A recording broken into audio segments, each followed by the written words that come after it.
Nothing new. The police never come looking for you because you got into a fight, a bar fight.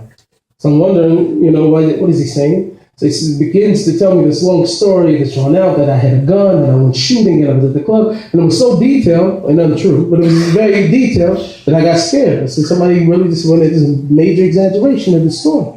So I remember running to my car. I was in a panic, thinking that the police were looking for me. I didn't know if they were going to be my license plate. I'm trying to figure out if I'm going to go with this guy and that guy, what I'm going to do. And I look at the building and I see police lights flashing off the walls. And so we walk closer to where the police were, because thank God they weren't there for me. And the closer and closer I got, I recognized the person that they had under arrest was a really good friend of mine. And I later on found out that after we left the scene, he went up to go and kill the guy that I just got into the beef with. Thank God he was a horrible shot. He shot the fire hydrant, the curb, the car, but he missed the guy. He didn't hit the guy. So I'm thinking to myself, shkoyach, all right? This is very good, but now these guys are going to come after me because everybody knows this was my beef, this was my situation, and everybody knows that this is one of my closest friends. So it had every appearance that I just sent this guy up here to go and take this other guy's life. So I remember pacing back and forth in my living room trying to think the next thing that if I don't go and go kill this guy now, he's going to come and kill me.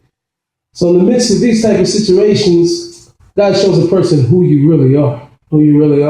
And I started breaking down, I started crying out to God. And a major miracle happened to me. And 3 days later, the guy called me on the phone. The reason why I say there's a miracle, because I'm from the hood. I grew up in what we call the ghetto, the hood, whatever. And there's never been in history, I don't think ever, a time where a guy ever called you to ask you if you're trying to kill him or not. It's not a kasha. Nobody ever calls, pick up the phone and say, hey, I was wondering, maybe you're trying to kill me. So this guy is on the phone, so I'm thinking to myself, I have to squash this. So in the end, we squashed everything, and I took it as an opportunity to put everything behind me. And I stopped and I thought to myself, I said, if I continue in the same way, then the next time it'll be the real thing. So I stayed in my house. I didn't go out so much. I only answered the phone for select friends. And I was praying every day, praying to God. And all of a sudden, just inside, something started to say to me, why do you believe what you believe? Why? And I had all these questions when I was in junior missionary groups and the leadership groups, and nobody ever answered me. So now, for the first time, I'm alone. And I realized to myself, I said, I grew up in a Jewish neighborhood. I don't know what Jews believe in the cloud. So I started going onto the websites and different things like that. And the first groups that I came into were the Messianic groups that both believed in JC. They believed in. I was like a mix. And I ended up finding a congregation. I went there. I was there for about 2 years. And then in the midst of everything, something still lacked the authenticity I was looking for when I was reading the Bible. I started going to Chabad on the east side. And the rabbi there, he's very generous. We told him very, very much so what we were up to. He's very generous. And the more and more we spent time there, and I went back online, I was looking at more, and before you know it, slowly but surely, I started finding myself only listening to Jewish rabbis, and I was very, very intrigued by everything that I was learning. And in the midst of trying to figure out which way to go, and mamish, I felt like there had to be some give, because I needed to know what the truth was. So I told God like this. I said, we're going to start over. I said, I'm going to read the Bible, the Hebrew Bible, the Tanakh, from cover to cover, and I'm only looking for your character. I don't want to know from anything. I don't need to know I have Bible trivia or anything in my head. I just want to know what your character. I want to know what you love. I want to know what you hate. I want to know what you reward, what you punish. I want to know who you are. So the more and more I kept reading, and one thing that stuck out to me the most was the fact that I seen God's overwhelming love for the Jewish people. All throughout the Navi, even after Hashem says fiery words of rebuke, and Tochacha, he's always surrounding it with love, words of love, and words of restoration. And I kept seeing this. So for the first time I'm reading this, and I'm realizing he's not talking about the church. He's not talking about the church. And so everything came to a head. There was one major conference that all these... So Rabbi, I think at this time I'm going to do question and answer. If anybody, I need somebody to help me facilitate the questions, though. Josh, Rabbi, somebody can help me. Drew. It's a very good question. I think one of the things was, like I said, when I read that inside the Bible and I started to see God's love for the Jewish people, it was very, very enticing. I think the other part of it was the willingness of the rabbis to ask questions, especially when I started learning Gemara and started seeing things like that. It's very, very transparent as opposed to Christianity. This is accept everything in faith, just don't ask any questions, and life will be smooth for you. The difference with Judaism is that nothing goes undealt with. There's a contradiction, we don't understand it, the rabbis attack it. It's never a question of whether or not you can question something, right? We have some places where we obviously nobody knows, but same thing in science. They have things where they also don't know.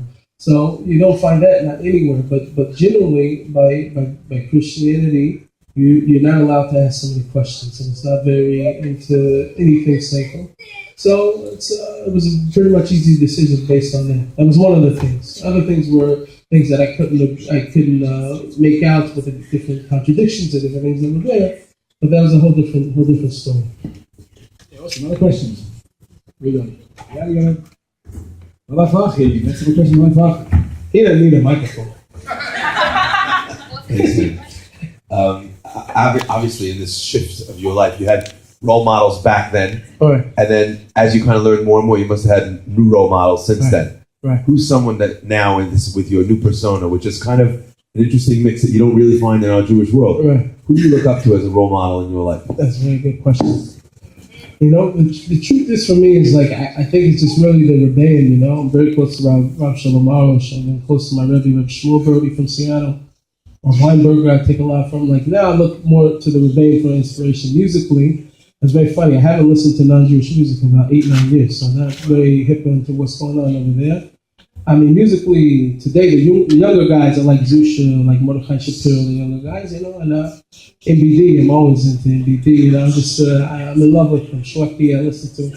So, I think it's just much more of a blend, but, you know, I know this person's not really here today, but I think the character or the individual I connect to the most is David HaMelech, because he was, you know, he had ups, he had downs, and I know there's something that felt a major pressure to him. So I feel like, you know, even reading Tehillim and different things, that gives me peace and different things like that still to today, you know. It's a good question. Awesome, another question. You have a question? Okay. Yeah, okay. It's Sarah. Share You know the microphone. Your mic call, you know that. Share your mic. All over. Do you spoke about any of the decisions you made when you were younger and anything you did and just the life, or do you just look back at it as all like positive to get you where you are today? That's a very good question. I can't say I have any regrets. There's an idea that we know of Judaism that you said, you know, when you get to Gehenna, they're going to show you a videotape of yourself. Because a few years ago, maybe a couple years ago, I seen a video of myself from 10 years from that, so maybe 12 years ago now.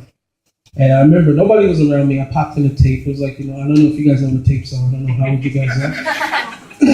And I put it in this camcorder, and I'm looking at myself from these many years ago, and I don't think there was one word I said that wasn't a curse word, you know what I mean? And I'm walking back and forth, and my tattoos are showing, and I have like, you know, cut-off shirt, and just complete filth. I'm not talking about nothing. And I was so embarrassed. I was so embarrassed. But I realized that, you know, one of the things is that happens when a person grows and in their service to God, and the closer that we get, one of the things that doesn't happen if a person isn't able to have somewhat of a time machine to be able to look back on themselves, you don't realize your growth. You don't feel any of your growth. And that stands there as a testimony to where I was and to where I am now. So I can't really say that I regret it, but much more so, I was embarrassed watching it, obviously. My wife didn't want to see it either. She was just like, couldn't believe it. But I was so happy afterwards to feel like, wow, I really did grow. And I didn't realize it, you know. So. Anyone have any more questions?